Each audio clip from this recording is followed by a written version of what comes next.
తండ్రి, నన్ను దేవుడు ఎన్నుకున్నందుకు వందనాలు. చాలా కృతజ్ఞతగా ఉన్నాను.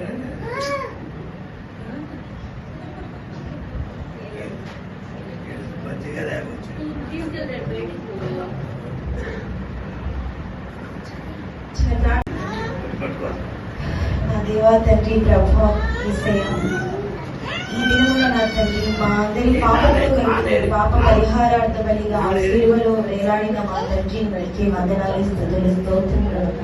నా ప్రభువా, మా కొరకు ఆ కల్వరి సిలువలో మీరు పడిన బాధను, దుఃఖమును, వేదనను మేము జ్ఞాపకము చేసుకొని చుండగా మీరు పడిన బాధ ద్వారా మా పాపములు క్షమింపబడి ఉన్నవని నేను ఎరిగిన తండ్రి, మీ మాటలను మేము జ్ఞాపకం చేసుకొని చుండగా మా హృదయములు మీ కొరకు తెరిచిపెట్టుకునేలాగా, మీ మాటలను మా హృదయంలో నింపుకునేలాగా మాకు హృదయము నిమ్మని, గ్రహించగల మనస్సు నిమ్మని తండ్రి. మాట్లాడిపోవచ్చినది నేను కాదు నా తండ్రి, సిలువ చాటులను మరుగుపరిచి మీరే ఉండి మాట్లాడమని యేసునామమున అడిగి ప్రార్థించున్నాను ప్రభువా, ఆమేన్.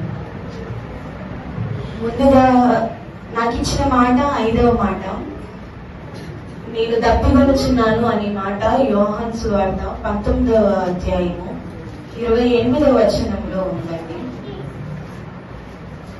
అటు తరువాత సమస్తమును అప్పటికి సమాప్తమైనదని యేసు ఎరిగి లేఖనము నెరవేరినట్లు నేను దప్పికొనుచున్నానని.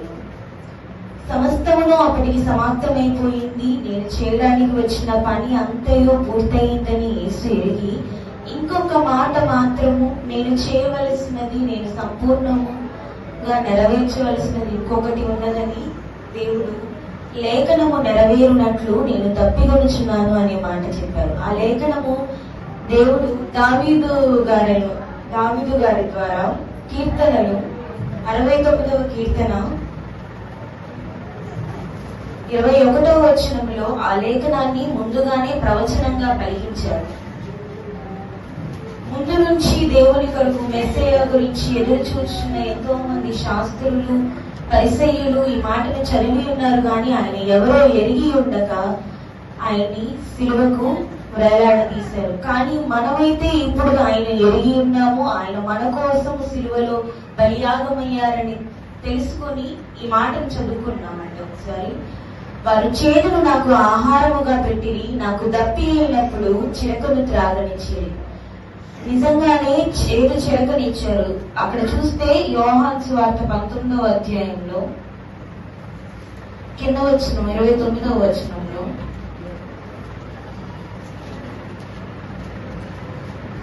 నేను దప్పికొనుచున్నానని, చిరకతో నిండి ఉన్న ఒక పాత్ర అక్కడ పెట్టి ఉండేను కనుక వారు ఒక స్పంజి చిరకతో నింపి హిస్సోపు పుడకకు తగిలించి ఆయన నోటికి అందించింది.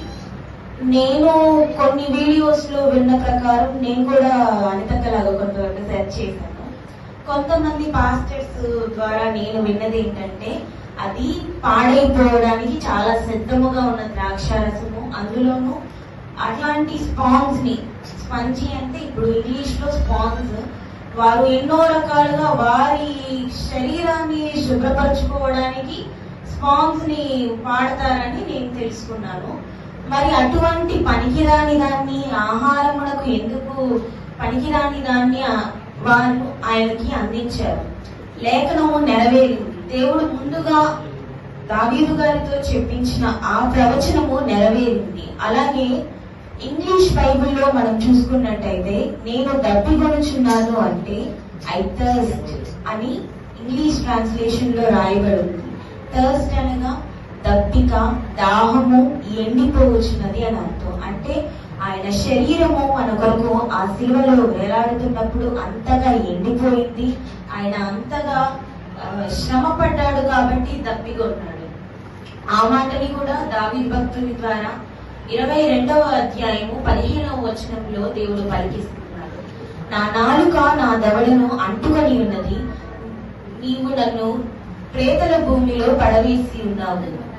కింద ఇంకా చూసినట్టయితే, నా ఎముకలన్నీ నేను లెక్కింపగలను.